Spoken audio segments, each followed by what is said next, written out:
Hello class, स्वागत है आप सबका एक बार फिर से मेरे चैनल ज्ञान तत्व में।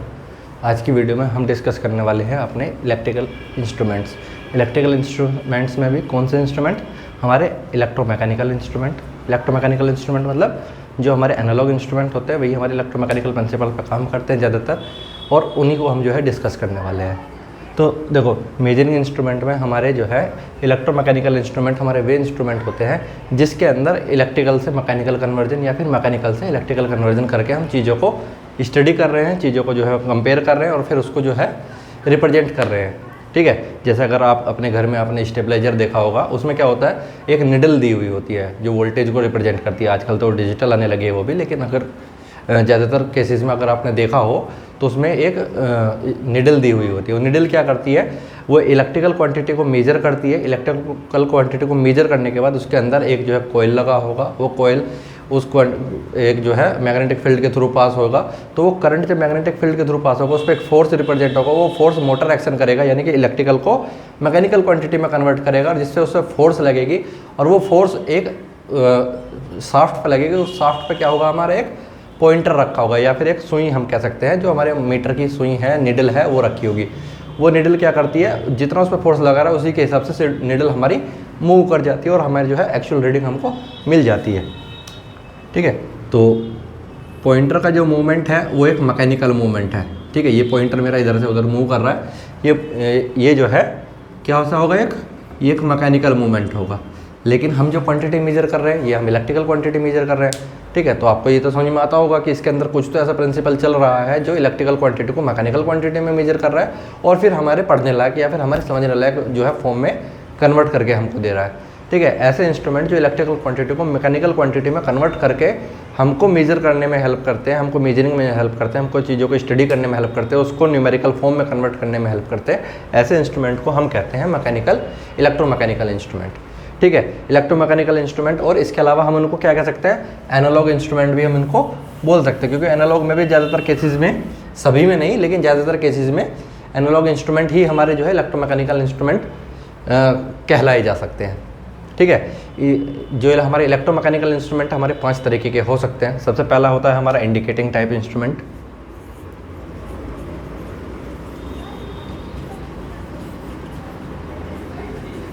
Indicating type instrument. ठीक है, इंडिकेटिंग टाइप इंस्ट्रूमेंट में क्या हो रहा है, इंडिकेटिंग टाइप इंस्ट्रूमेंट हमारे वे इंस्ट्रूमेंट है इलेक्ट्रोमैकेनिकल टाइप के, कि उसके अंदर हम जो भी क्वांटिटी की स्टडी करना चाहते हैं उस क्वांटिटी की वैल्यू हमें ऑन द स्पॉट जो है, ऑन द इंस्टेंट हम उसमें देख सकते हैं। उसमें कोई रिकॉर्ड नहीं कर सकते, उसको रिकॉर्ड करके रख नहीं सकते हैं, उसको भविष्य में दोबारा नहीं देख सकते हैं। आप मान लीजिए हमारे पास एक वोल्ट मीटर है, ये हमारे पास एक वोल्ट मीटर है, इसमें यहाँ से नीडल लगी हुई है। तो ये वोल्ट मीटर अगर मैंने किसी भी सर्किट के पैरेलल में लगा दिया तो ये मुझे वोल्टेज तभी तक दिखाएगा, कब तक, जब तक इसके अक्रॉस मैंने वोल्टेज दे रखी है। जैसे ही मैंने वोल्टेज हटाई, वोल्टेज हटाने के तुरंत बाद क्या होगा, ये हमारा जो है इसकी वोल्टेज जो है फिर से 0 पे आ जाएगी। यहाँ पे 0, यहाँ पे मैंने कहा कि ये 200 वोल्ट है, तो इसकी निडल जो है इधर से उधर मूव करती रहेगी। और कब तक करती रहेगी, जितनी इसके अक्रॉस वोल्टेज चेंज होती रहेगी उसी के हिसाब से मेरे वोल्टेज मेजर करता रहेगा। ठीक है, तो ऐसे इंस्ट्रूमेंट जिसमें मैंने सप्लाई दी और वो सिर्फ तभी तक मुझे जो है उसको इंडिकेट कर रहा है मुझे रीडिंग को, जब तक उसके अक्रॉस में सप्लाई दे रहा हूँ, ऐसे इंस्ट्रूमेंट को क्या कहा जाएगा, इंडिकेटिंग टाइप इंस्ट्रूमेंट। ठीक है, तो हमारे जो वोल्ट मीटर होता है, एमीटर होता है, हमारे जो वाट मीटर होता है, ये सब क्या है, हमारे इंडिकेटिंग टाइप इंस्ट्रूमेंट है। ठीक है, पावर मेजर करने के लिए जो हम मीटर यूज करते हैं, वाट मीटर। दूसरा है हमारा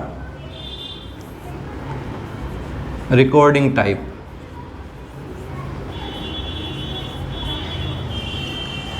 रिकॉर्डिंग टाइप इंस्ट्रूमेंट। ठीक है, रिकॉर्डिंग टाइप इंस्ट्रूमेंट जो हमारे होते हैं ये वे इंस्ट्रूमेंट होते हैं जिनकी रीडिंग हम जो है रिकॉर्ड करके रख सकते हैं। जैसे हमारा सिस्मोग्राफ होता है। सिस्मोग्राफ के लिए क्या करते हैं, हम XY प्लॉटर लेके आते हैं। XY प्लॉटर क्या होता है कि उसमें वो लगातार जो है एक पेन जो है ग्राफ के ऊपर चलता रहता है। ठीक है, एक पेन होता है वो ग्राफ के ऊपर चलता रहता है और वो बताता रहता है कि कभी जो है वो अर्थ के जो टेक्टोनिक प्लेट्स है उसमें कितना वाइब्रेशन हो रहा है। अगर कभी वाइब्रेशन ज़्यादा हो गया तो इससे हमें पता चलता है कि क्या कि उसमें जो है भूकंप आई है, कहीं पे कोई भी अर्थ की जो टेक्टोनिक प्लेट्स हैं वो जो है वाइब्रेट की हुई हैं, ठीक है। अगर हल्का सा भी थोड़ा भी वाइब्रेशन होगा अगर अर्थ में, तो उस चीज़ को ये नोट कर सकता है, ठीक है।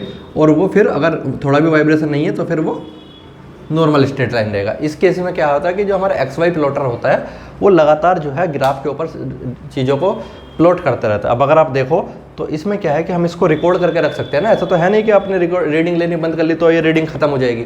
एक बार प्लॉट हो गया तो हो गया, पेन तो ग्राफ पे चल गया तो चल गया, वो थोड़ी ना खत्म होने वाला है, ठीक है। इस तरीके की रीडिंग को हम कहेंगे रिकॉर्डिंग टाइप इंस्ट्रूमेंट, जो हमारे इस तरीके की रीडिंग दे रहा है कि हम उसको भविष्य में दोबारा भी देख सकते हैं मीटर को हटाने के बावजूद भी, ठीक है। लेकिन अगर हमारी एक बार रीडिंग आ गई तो हम उसको बार बार देख सकते हैं, ठीक है।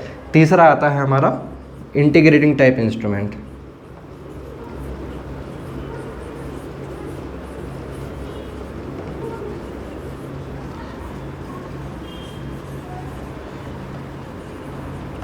Integrating type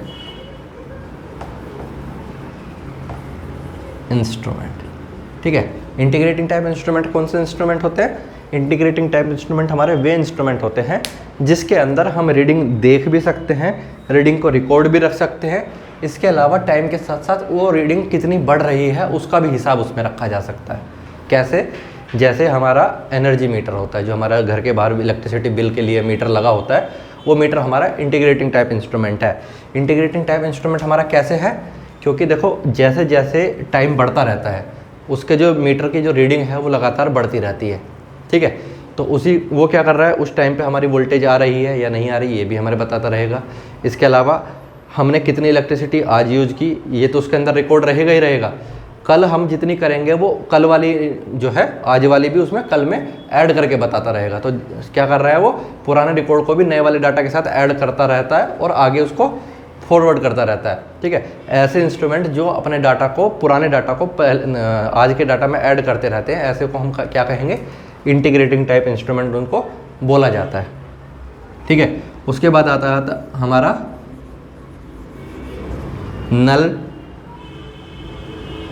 null type instrument. देखो ये वाले जो इंस्ट्रूमेंट हैं नल टाइप इंस्ट्रूमेंट, ये बहुत ज़्यादा सेंसिटिव होते हैं पहली बात तो, ठीक है। नल टाइप इंस्ट्रूमेंट आपने देखा होगा पोटेंशियोमीटर, जनरली 10th-12th के एक्सपेरिमेंट में बहुत ज़्यादा बार डिस्कस भी किया जाता है। इसके अलावा अगर आप डिप्लोमा या पॉलिटेक्निक उसमें हैं बीटेक में तब तो आपने बहुत ज़रूरी देखा होगा, ठीक है। तो नल टाइप इंस्ट्रूमेंट में क्या आता है हमारा? पोटेंशियोमीटर। पोटेंशियोमीटर क्या करता है कि उसमें हमारे पास एक नॉन वोल्टेज होती है, एक ऐसी वोल्टेज जिसके बारे में हमें पहले से ही पता है कि ये हमारी वोल्टेज है, और उसको हम एक वायर के अक्रॉस फ्लो करा देते हैं, वायर के अक्रॉस उसको वोल्टेज को डाल देते हैं। ये वोल्टेज हमें पता है पहले से ही कि ये कितनी वोल्टेज। अब इससे कम वाली वोल्टेज को हम यहाँ पे मेजर कर सकते हैं। कैसे? कि हमने जो है एक वोल्टेज ली यहाँ पे और उसके बाद यहाँ पे इसमें एक गैल्वेनोमीटर लगाया। अब गैल्वेनोमीटर की जो जॉकी होती है उसको जहाँ तहाँ पे उसको टच करके देखेंगे, ठीक है। एक पॉइंट कहीं ना कहीं ऐसा होगा जहाँ पे ये वाली वोल्टेज इस वाली वोल्टेज से मैच कर जाएगी। ऐसे पॉइंट पे क्या होगा कि गैल्वेनोमीटर की जो रीडिंग है, ये जो हमारा गैल्वेनोमीटर लगा हुआ है उसकी रीडिंग जो है 0 दिखाई देगी, ठीक है। जहाँ भी रीडिंग 0 आ जाए यह मान लिया जाएगा कि अभी यहाँ पे जितनी इसकी लेंथ है, ठीक है, जितनी इसकी लेंथ है, मैंने कहा ये मेरा पूरा वायर 1 मीटर का है और 40 सेंटीमीटर की दूरी पे ही जाके गैल्वेनोमीटर ने 0 दिखा दिया। तो अगर ये 100 वोल्ट था, 100 वोल्ट मेरा 1 मीटर दिखा रहा है, 100 वोल्ट 1 मीटर को रिप्रेजेंट कर रहा है, तो 40 सेंटीमीटर कितनी वोल्टेज दिखाएगा?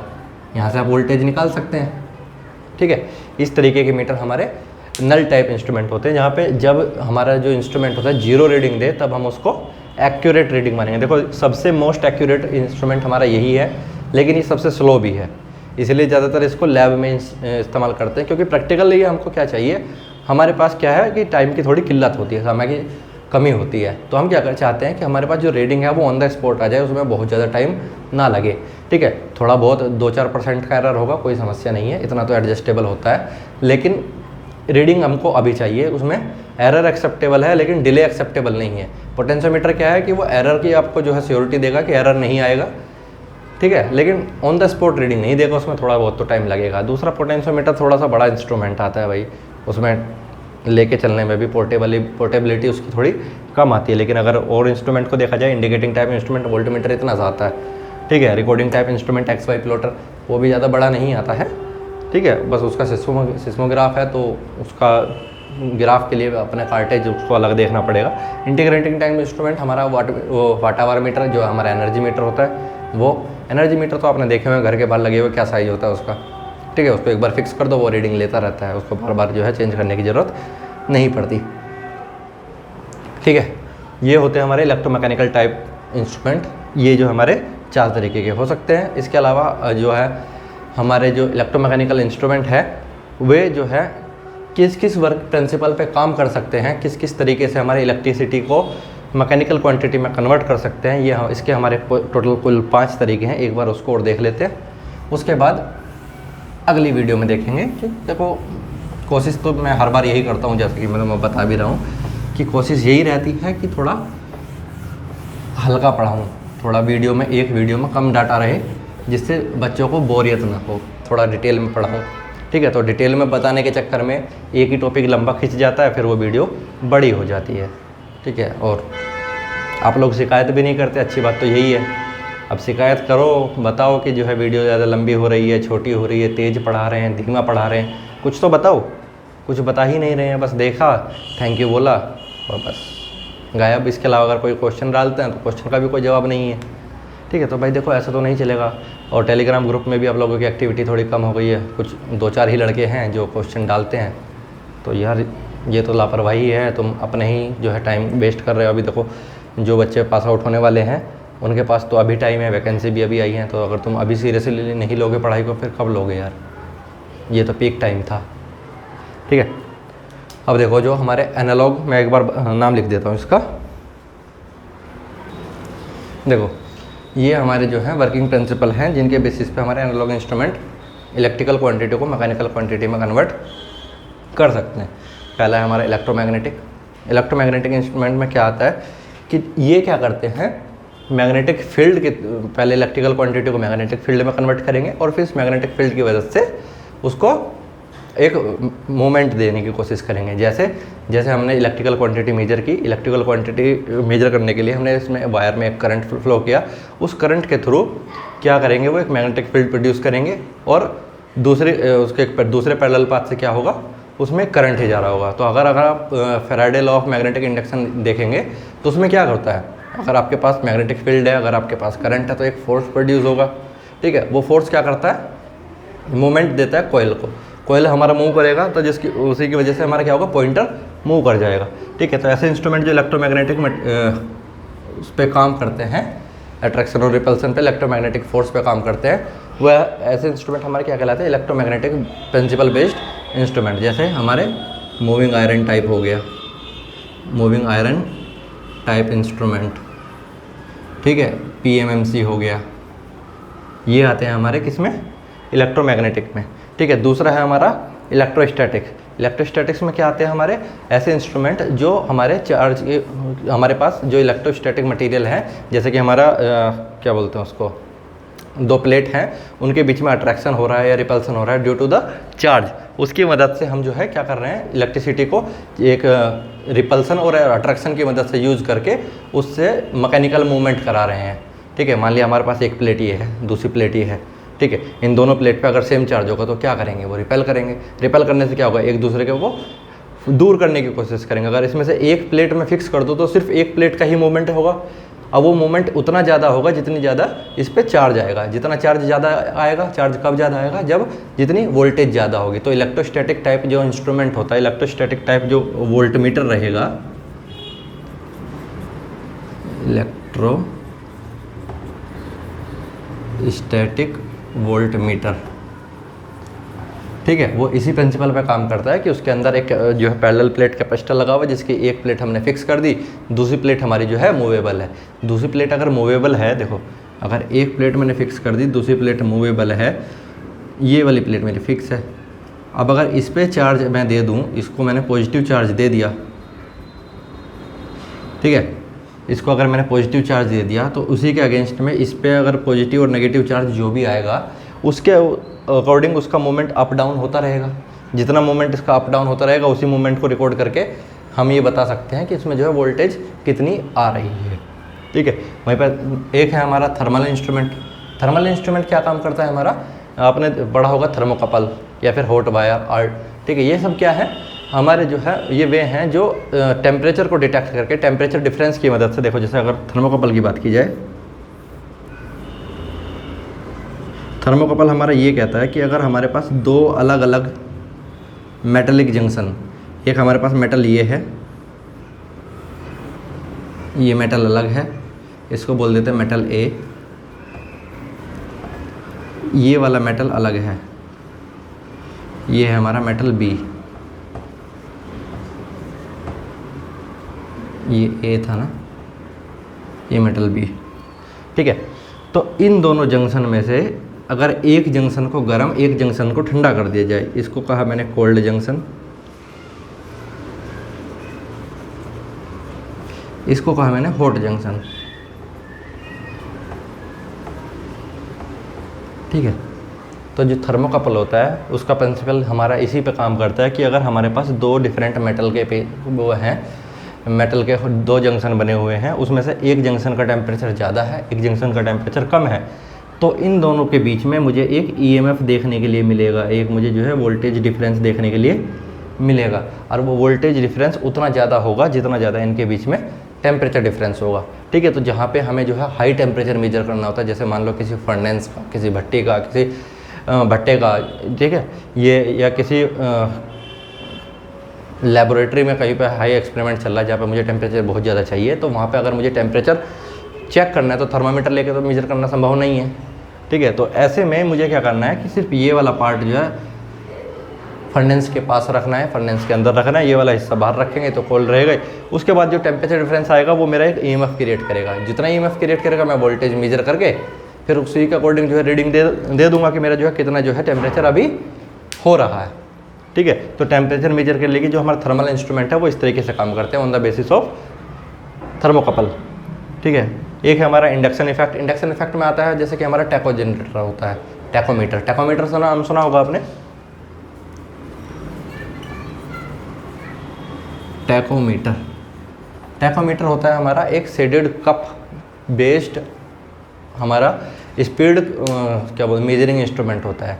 कोई भी ऑब्जेक्ट कितने आरपीएम पर घूम रहा है इस चीज़ को कैलकुलेट करने के लिए हमारा एक इंस्ट्रूमेंट होता है टैकोमीटर। टैकोमीटर के बाहर एक निब निकली होती है, उस निब को जब आप किसी घूमती हुई ऑब्जेक्ट के सेंटर पे लगाओगे तो जितनी स्पीड से वो ऑब्जेक्ट घूम रहा है उतनी स्पीड से टैको जनरेटर का क्या करेगा, उसका साफ्ट घूमने लगेगा। जैसे उसका साफ्ट घूमेगा तो वो क्या करेगा, उसके अंदर जाकर एक जनरेटर एक्शन होगा और वो जनरेटर एक्शन क्या करेगा, एक वोल्टेज बनाएगा। वो वोल्टेज जो है मेजर करके ये बता देगा कि जितने आरपीएम पे ये घूम रहा है उसके अकॉर्डिंग इतनी वोल्टेज बन रही है, तो उसी के अकॉर्डिंग ये अभी जो है मशीन इतने आरपीएम पर घूम रही है। ठीक है, तो जो स्पीड कैलकुलेट करने के लिए हम मशीन यूज़ कर रहे हैं हमारा टैकोमीटर है। एक अच्छा एग्जांपल है इसका इंडक्शन इफेक्ट का। ठीक है, इसके अलावा जो हमारा मूविंग आयरन टाइप इंस्ट्रूमेंट है, ठीक है, ये इलेक्ट्रोमैग्नेटिक होने के साथ साथ इंडक्शन इफेक्ट पे भी काम करता है। ठीक है, जो हमारा एलवीडीटी है, लीनियर वेरिएबल डिफरेंशियल ट्रांसफार्मर। ठीक है, ट्रांसफार्मर तो करता ही काम है। ठीक है, जो प्रेशर मेजर करने के लिए हम जो एलवीडीटी ट्रांसफार्मर यूज़ करते हैं उसके लिए भी हमारा जो है इंडक्शन मेथड इस्तेमाल में आता है। ठीक है, एक है हमारा फिर हॉल इफेक्ट। हॉल इफेक्ट क्या है, हमारा सेमीकंडक्टर मटेरियल में कितने परसेंट या फिर कितनी उसके अंदर प्योरिटी है, कितनी इम्प्योरिटी है, उस चीज़ को चेक करने के लिए हम क्या करते हैं, एक हॉल इफेक्ट टेस्ट करते हैं। हॉल इफेक्ट क्या होता है कि अगर हमारे पास एक क्यूब है, एक क्यूब नहीं है, हमारे पास एक सेमीकंडक्टर मटेरियल है। ठीक है, अगर हमारे पास एक सेमीकंडक्टिंग मटेरियल है तो वो सेमीकंडक्टिंग मटेरियल, क्या कर रहा हूँ मैं, हाँ सही तो कर रहा हूँ, बस इतना ही। ठीक है, एक सेमीकंडक्टिंग मटेरियल है तो उसके अगर मैं दो फेस पे, एक इस वाले फेस पे, एक दूसरा इसके पीछे वाले फेस पे, अगर मैं दो फेस पे वोल्टेज अप्लाई करता हूँ और बाकी इस वाले फेस पे नॉर्थ, इस वाले फेस पे साउथ, एक फेस पे इस पे जो है मैग्नेटिक फील्ड अप्लाई करता हूँ, तो इसके जो बचे हुए दो फेस हैं इनके चारों तरफ एक मुझे ईएमएफ देखने के लिए मिलेगा। और ये ईएमएफ जो है उतना ज़्यादा होगा जितनी हमारे सेमीकंडक्टिंग मटेरियल की इम्प्योरिटी होगी। ठीक है, तो जितनी इम्प्योरिटी ज़्यादा होगी उतनी EMF ज़्यादा होगा। उसी के बेसिस पर ये कैलकुलेट करना आसान हो जाता है कि हमारा सेमीकंडक्टिंग मटेरियल जो है कितना ज़्यादा इम्प्योर है, कितना उसके अंदर N टाइप मटेरियल है, कितना वो P टाइप है, P टाइप है तो कितना हो गया है, कितना बचा है, कितना उसको और करने की ज़रूरत है। वो सारी चीज़ें जो है इसे हॉल इफेक्ट की मदद से आसानी से कैलकुलेट की जा सकती है। ठीक है, आई होप आपको ये जो है पांचों तरीके समझ में आए होंगे कि किस तरीके का क्या क्या यूज़ है। ठीक है, अगली वीडियो में हम डिस्कस करेंगे जो हमारे मेजरिंग इंस्ट्रूमेंट है उसमें से हमारे जो इलेक्ट्रोमैग्नेटिक टाइप इंस्ट्रूमेंट है उसमें हमारे कौन कौन से टॉर्क लगते हैं, कैसे कैसे होता है, क्या काम हो रहा है। ठीक है, उसके अंदर कौन सा टॉर्क कैसे काम करता है और कौन सा टॉर्क को हमें कहाँ पे क्यों लगाने की आवश्यकता है, ये सारे बारे में हम डिस्कस करेंगे। ठीक है, इस वीडियो से रिलेटेड अगर आपका कोई भी डाउट बनता है तो मुझे एक बार कमेंट करके ज़रूर बताएं। ठीक है, और अगर कोई भी डाउट है तो भाई पूछते रहो, तुम नहीं पूछोगे तो तुम्हारा ही नुकसान हो रहा है। ठीक है, तो हिचकिचाओ नहीं, पूछो और हमारा जो ग्रुप है उसको ज्वाइन कर लो। और इससे सब्जेक्ट से रिलेटेड जो हमने पहले सब्जेक्ट पढ़ा है उससे रिलेटेड भविष्य में जो सब्जेक्ट पढ़ेंगे उससे रिलेटेड किसी भी सब्जेक्ट से रिलेटेड बस वो इलेक्ट्रिकल का होना चाहिए। कोई भी डाउट है तो एक बार बता कर देखो यार, भाई हूँ मैं भी तुम्हारा। ठीक है, मिलते हैं अगली वीडियो में।